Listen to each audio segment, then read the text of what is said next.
just what you saw in that second half and how that was probably a point where a team could have gone one way or another, considering everything they went through. Yeah, we were on the edge. Yeah, we were on the edge of the cliff, and our motto from the night before was hold on to the rope, and we were going to hold on for each other and for our football team, and we were at that point because we were down 17-7 at halftime. The guys running off the field after the first half was the one time where I saw a couple looks in their eyes that they weren't quite sure where this thing was headed, and I knew that was my only job and our coaching staff's only job at halftime. First and foremost, before any adjustments or anything, was to get that look and that determination and that belief back at halftime. And our guys came out and believed and played as good a football as I've seen us play in a long time. You mentioned that you're going to change some things up, do some things different, obviously, with a new head coach. That's going to be the case. But what are some of the things you're doing? How do you approach this week? And you said you wanted to keep them busy. What are some of the plans on that? Well, we already, I already started changing. I mean, on Thursday and Friday, Saturday, I mean, we did some things quite a bit different. I tried to keep their routine as much the same as I could. But we're going to, we did already do some things different. We'll continue to do that. But I'm just some more things as a team, whether it's a meeting, whether it's just spending 5 more minutes together as a football team and thinking about what we're thankful and grateful for and our opportunity here.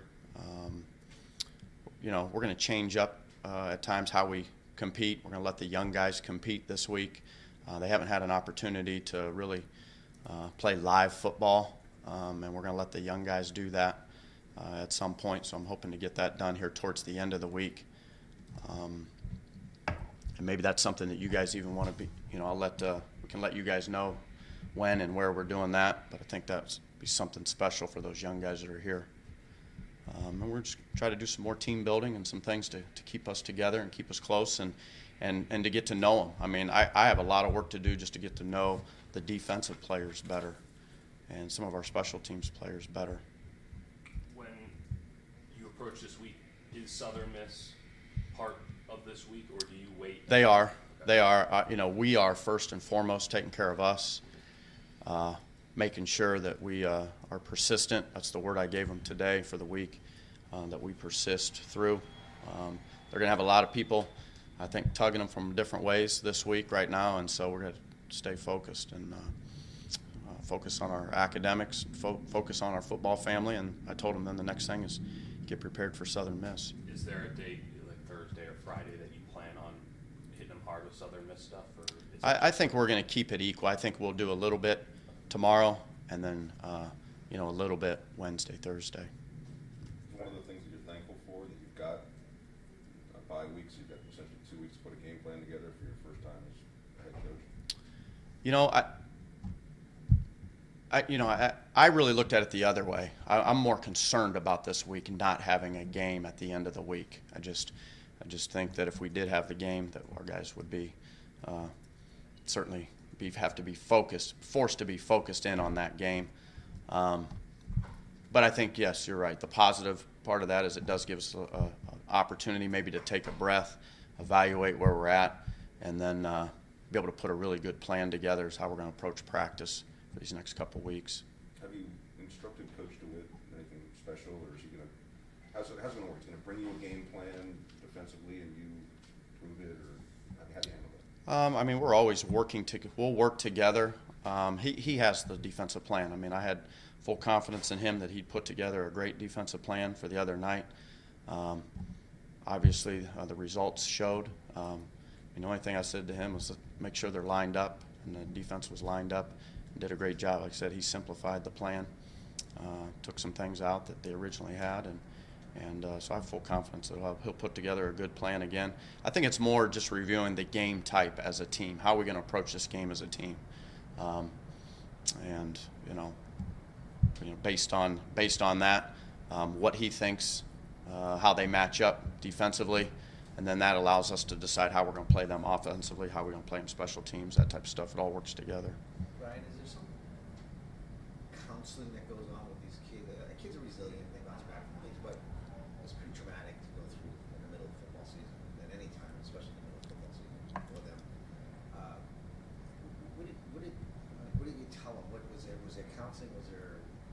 message about moving on and, not feeling sorry for yourself? Like, what type of stuff is said there? I said that, that we were our thoughts and our prayers were going to go to those coaches and their families. And then, every moment that we waste being upset at that, or we think about that, I think was going to take away from the family members that remained.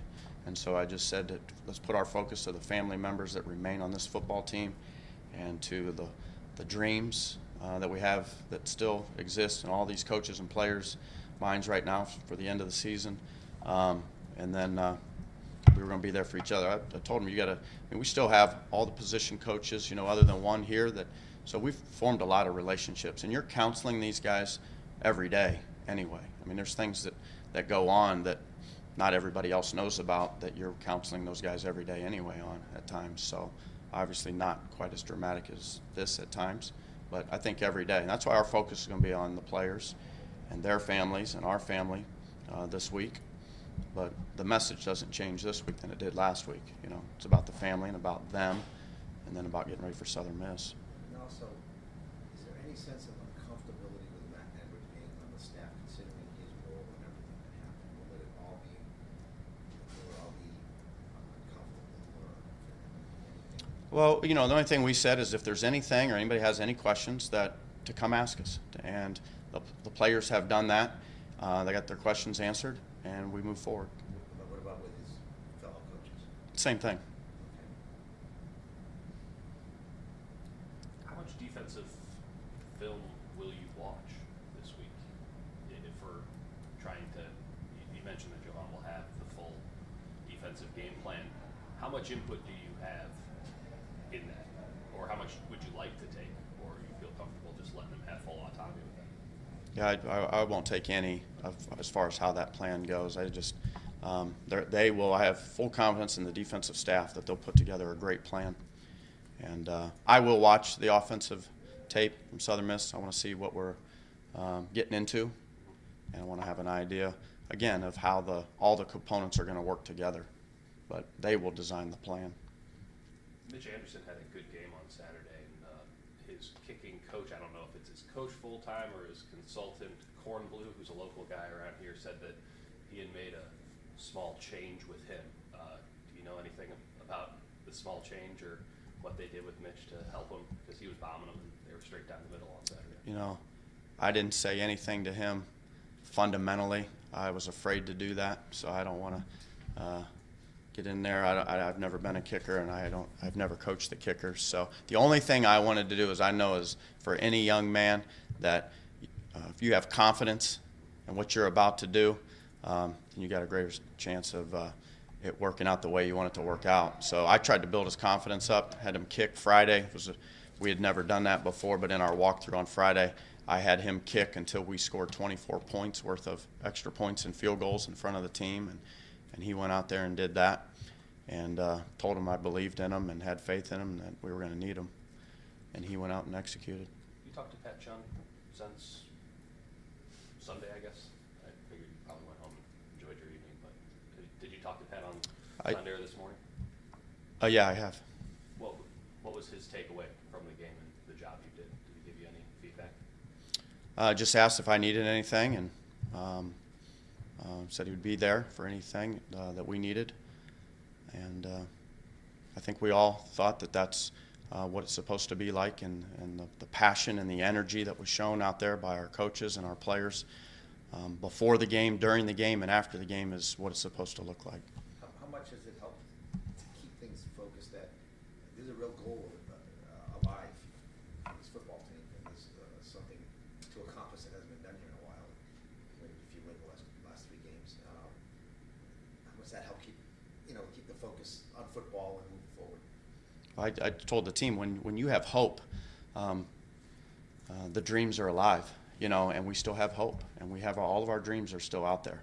My job, though, is to not focus on all those things that are out there right now. My job is to remain focused on winning the right now moment and convincing them if we'll win the right now moment, then we'll keep all those dreams and all of our hope alive.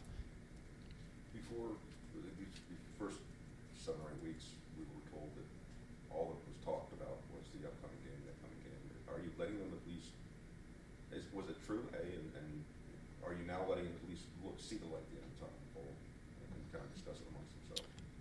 Well, as far as with the past, we're moving forward, and where we're at and how I'm going to approach it is preparing for one moment at a time. And so I can guarantee you that's how we're approaching it now.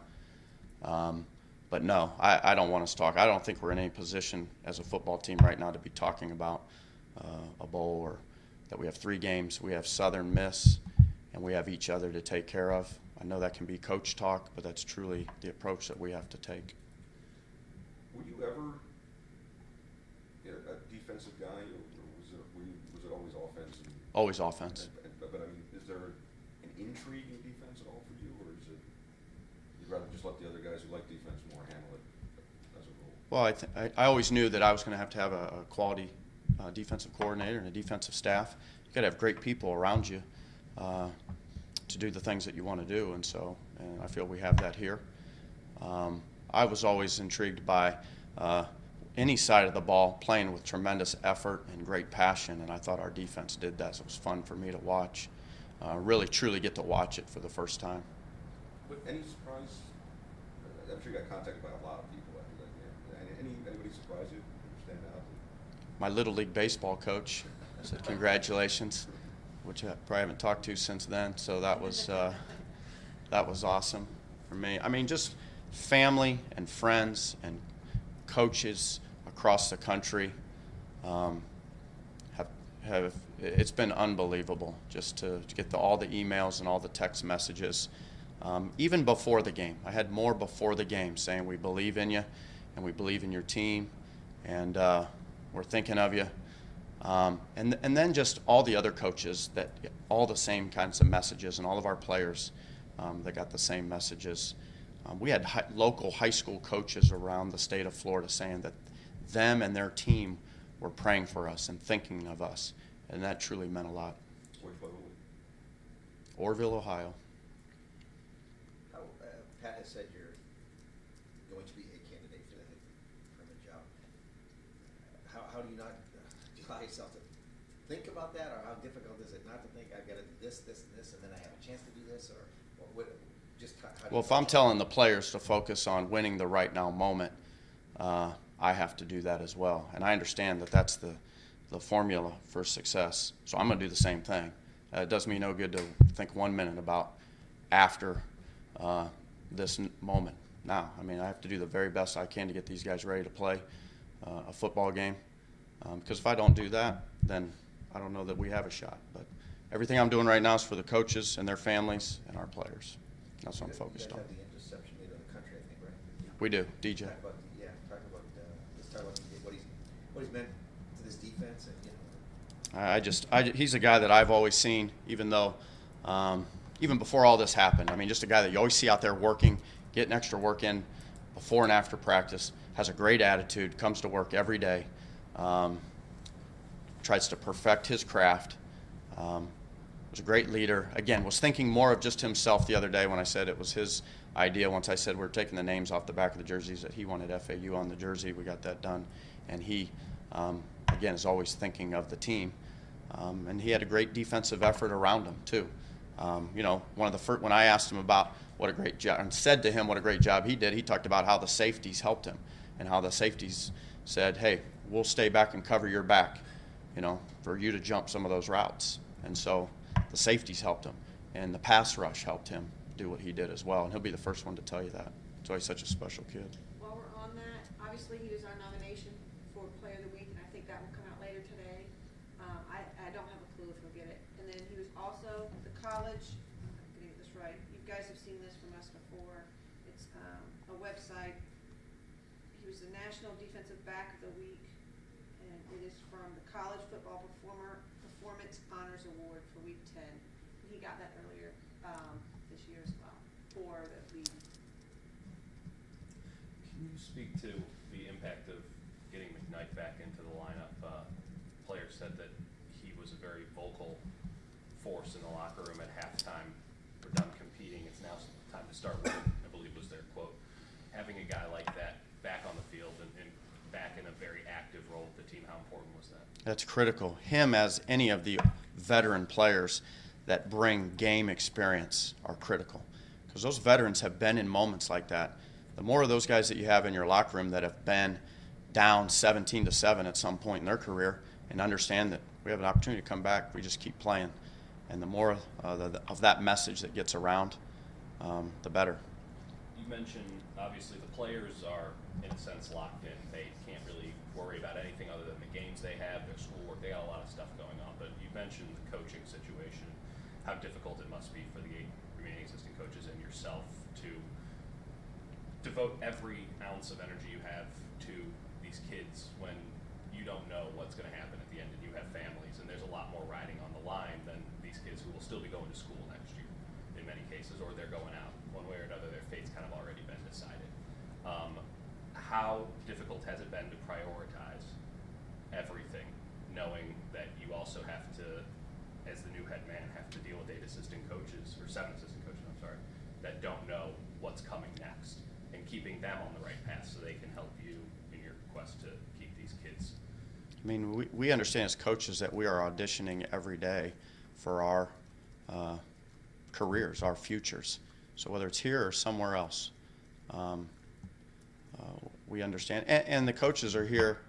We're all here for one purpose, and that's for the players. That's why we coach. That's why these coaches coach. So we're just naturally going to keep their best interests in mind. But also don't forget that we talked about that. I told them too that their families are going to be priority. And so if they need to take time for their family, they're going to do that as well. Has there been any time that, given the bye week and sort of the looseness of the schedule that can come with it, that you've said, take some time off, deal with your family, and then come back? Yeah, Sunday we took some time on Sunday. We'll take some time again at the end of the week, and then we plan to get out of these offices at normal hours in the evenings this week as well.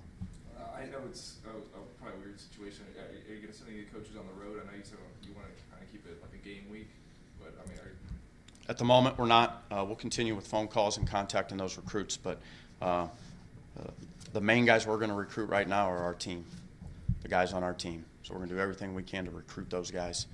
And with no game at the end of the week, is there going to be a sense of going back to the basics in practice for these next few days, or? Hopefully we never left the basics, so we're not going back to them, but we're going to continue to work on the basics and the fundamentals. We're also going to continue to compete with good on good, our ones versus the ones and our twos versus the twos, and like I said, get some work out of those young guys as well. You'll practice through Friday and give them off Saturday, Sunday? What will you do? We'll give them off Saturday. Saturday and come back Sunday? So Yes. Practice through Friday, one day off. Yeah. What has been some of the reaction from the kids you were in on, kids you're recruiting? What's it been like? I mean, you've obviously had to do a lot of explaining to them on the telephone. And, any kind of feedback? Yeah, all kinds of feedback. We spoke with all the commits. Obviously there's some question and some uncertainty there, but for the most part, those guys said, we committed to Florida Atlantic, and then at the current time, the guys that recruited, all those guys are still here. So we formed a lot, like I said, as a position coach or the coach that recruits those individual guys, we formed a lot of relationships with those guys, and at this time, we're all still here. So, In recruiting, will you kind of play a dual role? Because the head coach has different responsibilities in recruiting as when you were just a coordinator. How will that work for you? Will you be kind of playing recruiting like you did as an offensive coordinator while being the head football coach? well, it'll be the same process, but now I need to spend more time with the guys we're recruiting defensively or the specialists that we're recruiting. Did you happen to hear from either Flaney or Rex this after the game? I did not.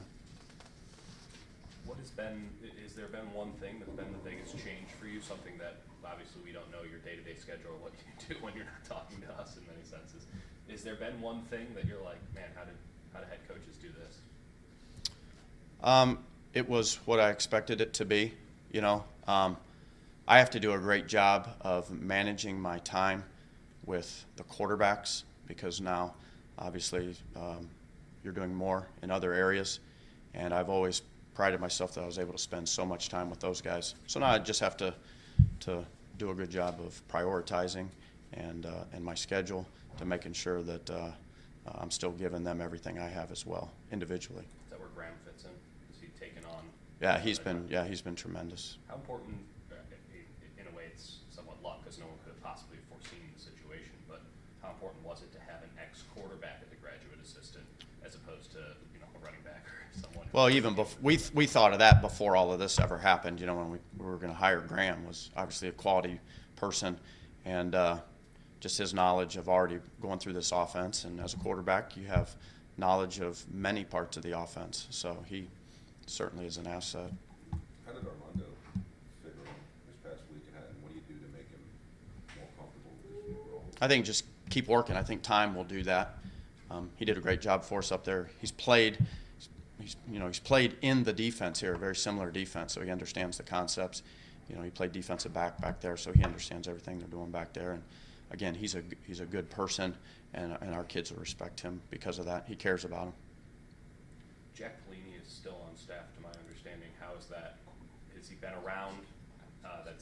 Yeah, he's done everything that he's ever done Has it before. been positive around him? Because Yes. it's much an awkward situation for him as anybody. Let's certainly hit him in a different way, obviously, part of the family. But no, made sure that he's been a part of everything that he was before. Injury-wise, it seems like you guys came out pretty healthy. Besides from how much rest for players will be this week in treatment?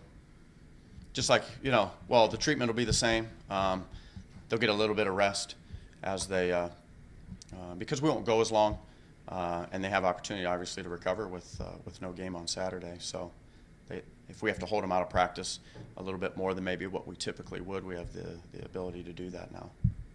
But no major injuries. No, Saturday's game. no.